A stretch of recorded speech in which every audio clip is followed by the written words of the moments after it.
So here we go. Right. The cellular game, understanding the root of mental and physical energy. And I think that's an absolutely fantastic title for our fourth episode of our six-part series on self-care consistency with the amazing Cara Michele, licensed acupuncturist. She's an author and passionate advocate of self-care as cornerstone of our physical and mental well-being.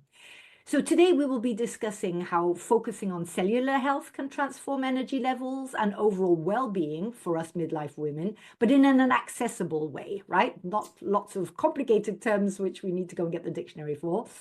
We will be exploring signs and symptoms the body uses to communicate its needs and how to address them for sustainable energy. And that's what it's all about, right? So grab a pen so you can note down the actionable strategies she will be sharing so that we can truly listen to our bodies. And that's what, it's time that we start learning how to do. So before we jump into that, Cara Michele, for those who have missed the last 3 episodes, would you start with sharing a little bit about who you are and what you do? Julie, thank you so much. I've been a women's health practitioner for the past 20 years. And what I've noticed is that every woman I talk to knows exactly what it is they need to do to take care of themselves. The issue is, how do they get some rhythm and routine with that knowledge into their everyday life? That's the tricky part. So, my work is really focused on getting women out of pain, but then also how do we put in place the practices that we need, the self-care routines that we need, like drinking more water, getting a little bit of exercise, getting better sleep, all the things that we know we need to do so that we can have the mental and physical energy we need to get out there and take care of all the important people and the projects that we care about. So today we're actually going to spend a little bit of time just looking at different, self-care I think has gotten a little bit complicated. I'm not sure that everyone has a useful definition. And so today we're actually going to talk about self-care as cellular health. And we're going to dig into that a little bit here. Yeah, and for those who have missed our last episodes, I will just very rapidly say, what I love about this is this idea of consistency, because I think most of us have a sudden bout of self-love and looking after ourselves and self-care. And then before we know it, life gets in the way. So we've covered so far, the first one was from caregiver to care receiver and redefining self-care. We had unpacking the 7 foundations of health, a roadmap for consistency. And our last one was the bounce back ability, so that we don't, sabotage ourselves and throwing everything out when we have an off day. I love this idea of cellular. My first reaction, that's why I was so happy to see you'd put in an accessible way, is, okay, are we getting biological here? What does cellular mean here? What is cellular health? Yeah, great. That's a great place to start, because what we don't ever want to do is make self-care more complicated, right? Because that once you get complication in an already busy schedule, then that's a recipe for disaster and to lose any momentum that we already. Picture I would like to share with the audience today is that we have 35 trillion cells in our body that make up all of our tissue. Tissue is just an overarching word for all the structures in our body. So our blood vessels are tissue, and they're made of cells.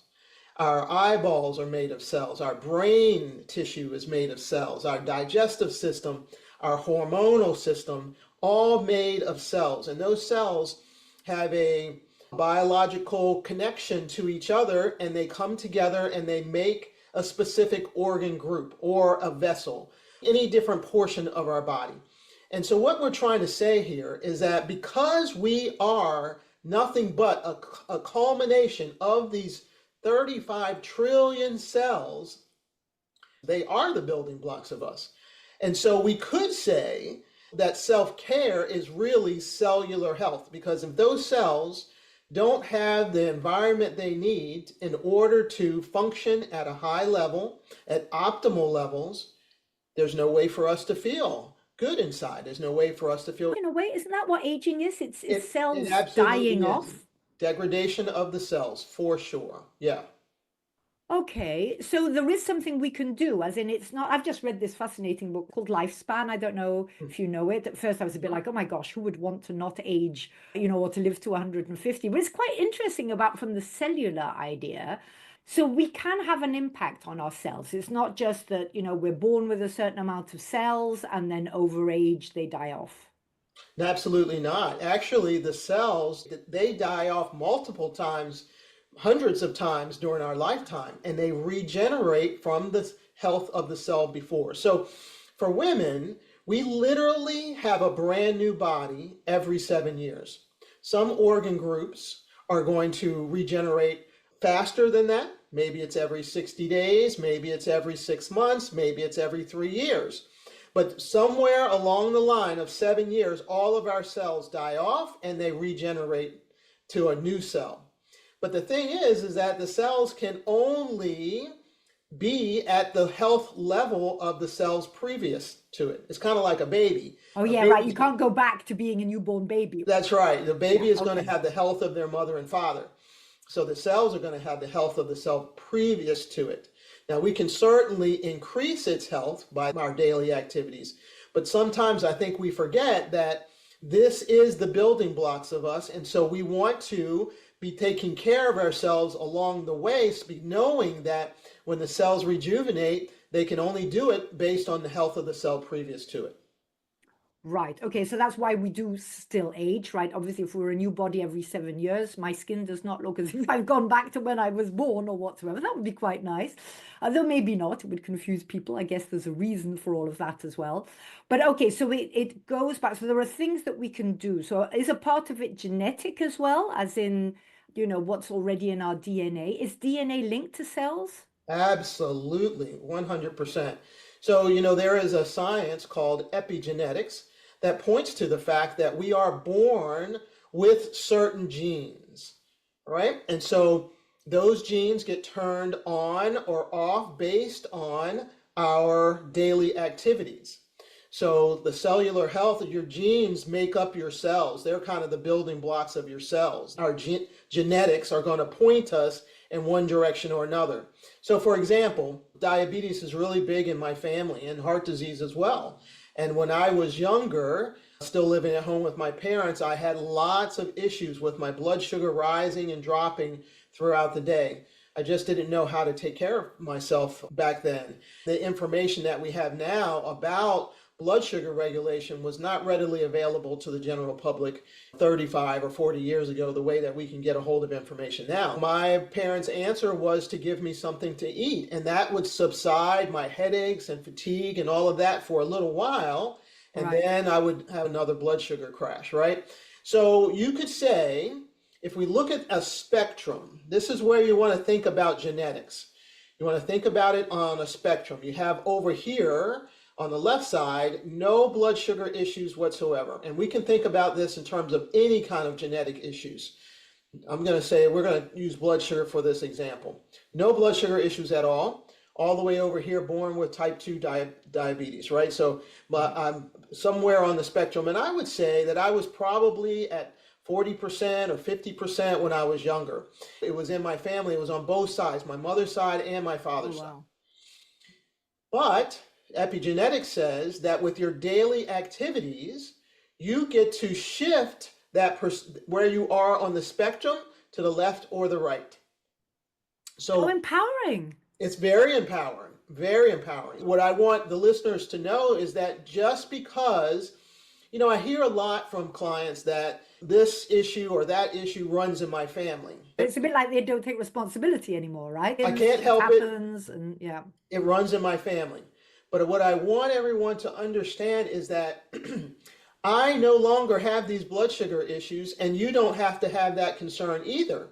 It just depends on what you're doing in your day. Are you feeding your cells in a way that's going to reduce the likelihood of the genes turning on that issue?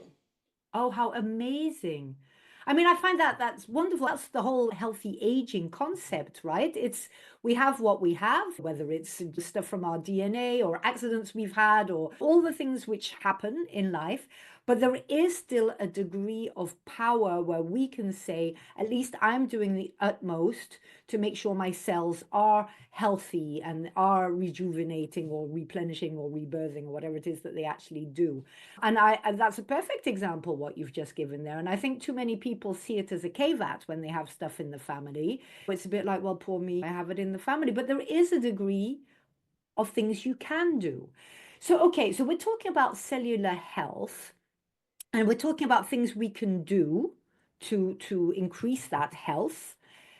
Is it the same for, so you've just said there were many trillions or whatever of cells. Is it the same thing for everything? Or is it that the cells in our liver need this and the cells in our brain need this? How do we know what needs work?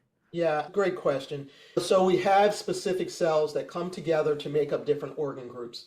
Now, certainly different organ groups are going to need different levels of nutrient in the body. They're going to need different levels of different kinds of environment, let's say it that way, right? And the environment is going to be how much oxygen they're getting, what kind of nutrients they're getting, how much hydration are we providing, how much detoxing are we providing in our system. So that those kind of things constitute the environment that the cells play in. And yes, different organ groups are going to need different environment. You could really go into a rabbit hole and spend a lot of time talking about the specifics, do the cells in the liver need versus the cells in the heart and those kind of things. But that's kind of like the last 5%. So really the big picture of cellular health is the same across the board for all of the cells in our body. Well, that makes it simpler for us, right? Absolutely. So are we talking about symptoms, as in recognizing that your cells need a boost, and then what we can do? Yeah. I often will say to clients that our bodies are always on our side because a lot of times, because things aren't going the way that we want them to, we're not sleeping well at night, or our back is really hurting, or our hormonal regulation is off. It's really easy to think that your body's against you. And it's never the case. Your body will do everything that it can to keep you going and keep you alive. But the thing is that if we haven't been feeding those cells, let's just look at nutrition. If we haven't been eating well, we're not providing the right nutrients to our body, not just for a few days, but often for years, on decades, right? Yeah. We're eating on the go, we're grabbing fast food, we're eating microwave meals, lots of vending machine stuff when we get hungry at work. And the nutrient count goes down, goes down, goes down. So then the environment for the cell is very little of what they truly need, and then the cells are weakened at that Yeah. point. And so they're not going to be able to do the thing that they were designed to do. So, for example, if you are having a blood sugar regulation issues, the cells in the pancreas, they need a certain environment. And if they're getting too much of something and too little of something else, they're not going to be able to produce insulin the way that we need them to. And then we get into blood sugar regulation concerns. The next thing you know, we're taking additional medications because we've been diagnosed with diabetes.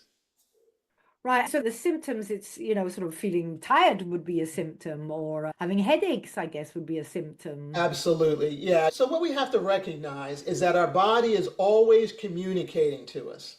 Always. It's kind of like having the dashboard on the car. That is the indicators to let us know how fast we're going, whether we're low on tire pressure, whether we're low on oil, all of those kind of things. Well, your body is always trying to communicate to you as well to say things aren't quite right here. But the issue often lies in the fact that we don't take the time to recognize and acknowledge that the body's trying to tell us something, or we really don't know what it means. We don't see our symptoms as a form of communication.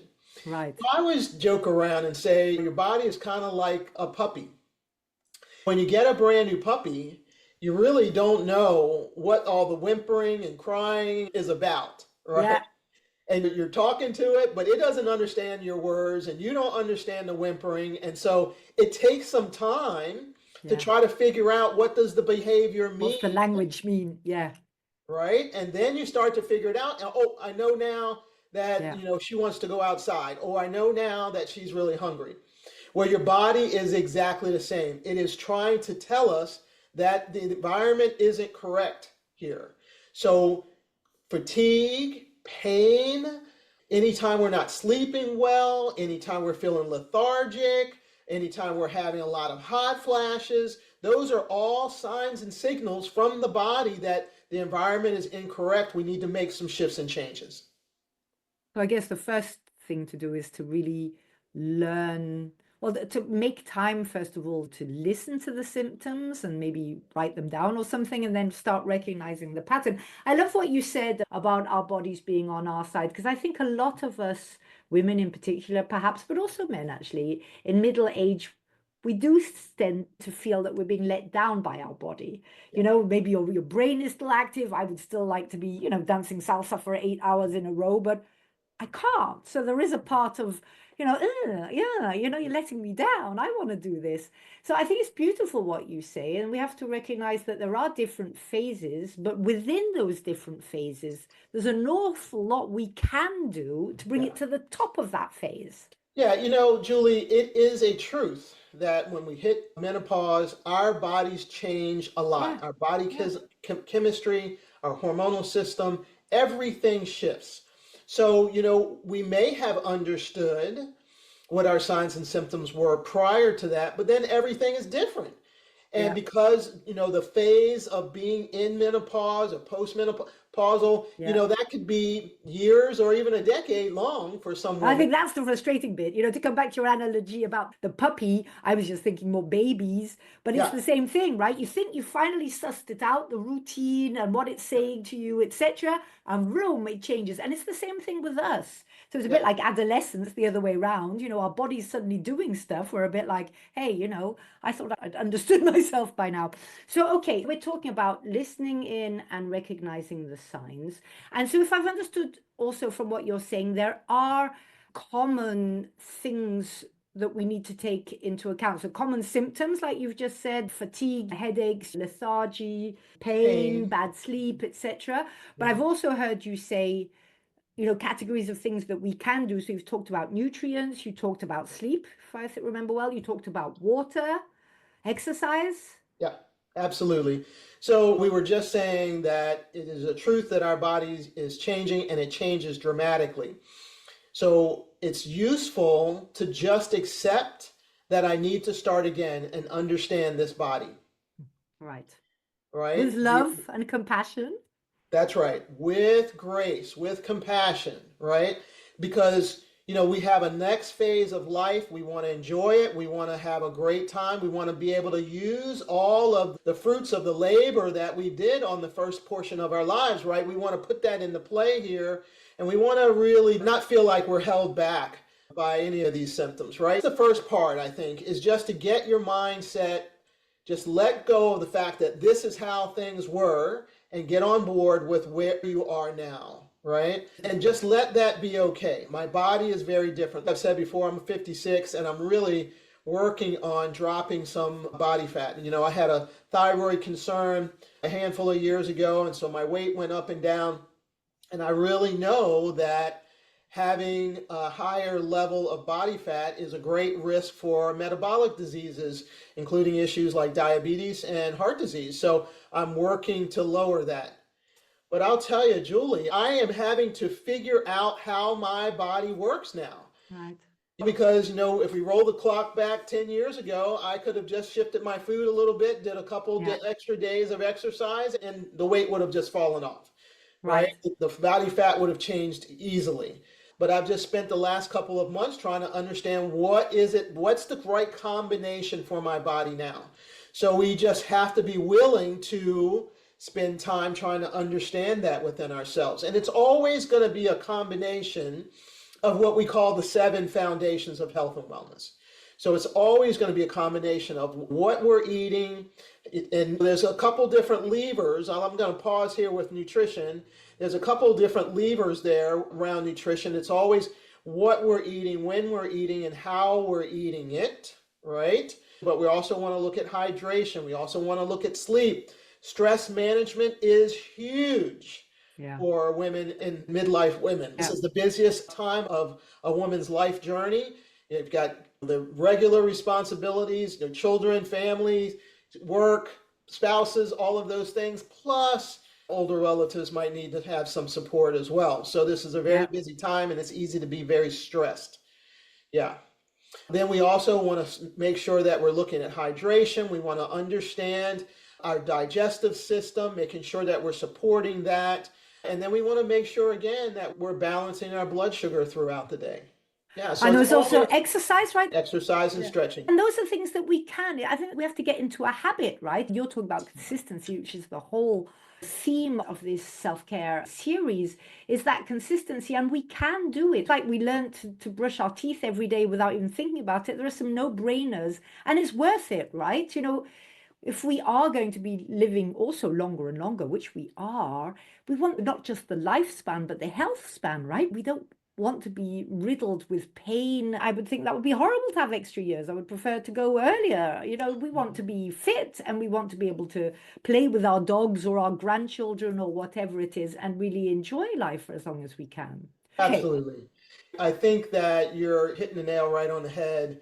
Every time I sit down with someone who's feeling really like they're struggling and they're really frustrated with the progress that they're making with their self-care routines, when we sit and we really talk it through, it's inevitable that they have some progress that they're not acknowledging already. We're in this place sometimes where we think that we just need to have it perfect, and if it's not Yeah. perfect, it doesn't count. Yeah, and we're particularly good, I think, at We're being our very worst good at that. enemy rather than the other way around. So we'll look at everything we haven't done rather than look at what we have done. And I That's think right. it's also that learning, you were talking about recognizing needs.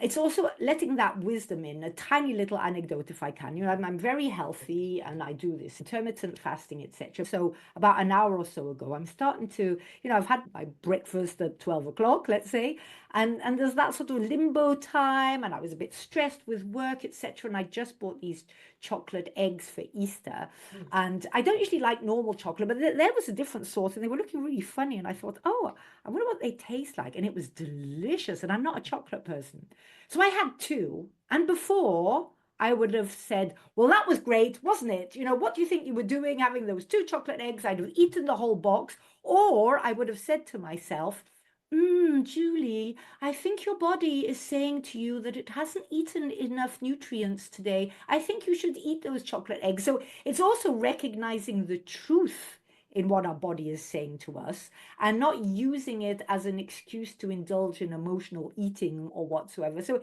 it really resonated with me, and I was super proud of myself. I had the two and I enjoyed them. It wasn't binge eating.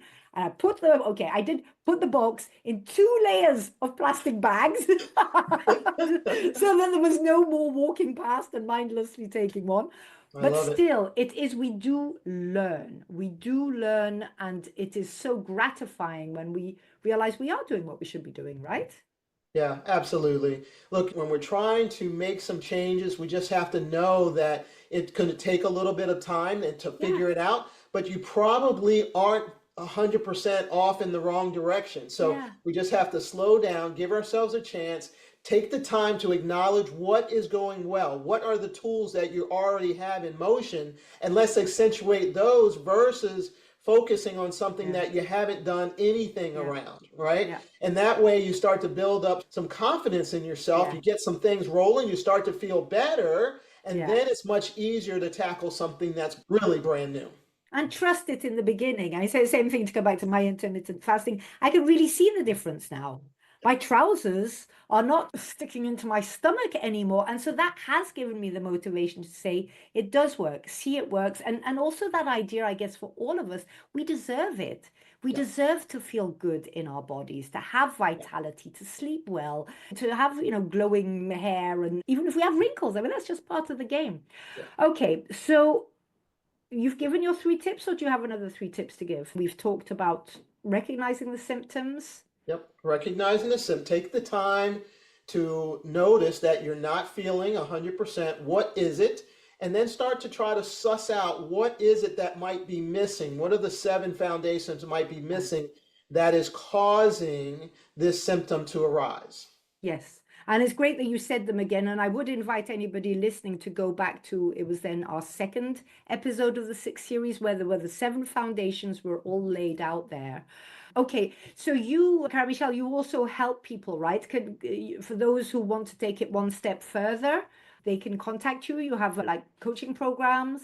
Absolutely. Yeah. If you're interested in having a conversation, I always do this with women who are really trying to figure things out for themselves. I'm happy to have a 15-minute quick conversation. But the thing that people enjoy the most is our self-care consistency roundtable conversation that happens a couple times a month on a Wednesday. We'll make sure the link is down below. But Yes, that's a fun opportunity to come together with other yes, like-minded women and see like what are the typical hurdles that women are working over and how to overcome those in your own life. And then we take the time to deep dive into each individual's concern so that everyone can leave there with a personalized strategy so that they can start to generate more of that mental and sounds physical energy wonderful. they may be missing. I love that concept, and a round circle is empowering on many things, but it is great because the baseline is the same and we can all support and motivate each other. That's And at right. the same time, we do all have individual, needs and the possibility to ask a question. What a beautiful concept, Cara Michelle. So do make sure that we have a link to your 15-minute free conversation and to these monthly circles so that people can register for them. I already have obviously the details of your company and where people can get hold of you. Any final words you would like to say to us regarding self-care consistency and cellular health, which you explained beautifully? Again, we want to just acknowledge that our bodies are different at this point and have some level of interest in figuring things out. Know that there's just a group, these trillions of cells that are working in your favor to try to make sure that you have the quality of life that you dream of, the quality of life that you want to have in the second half of life.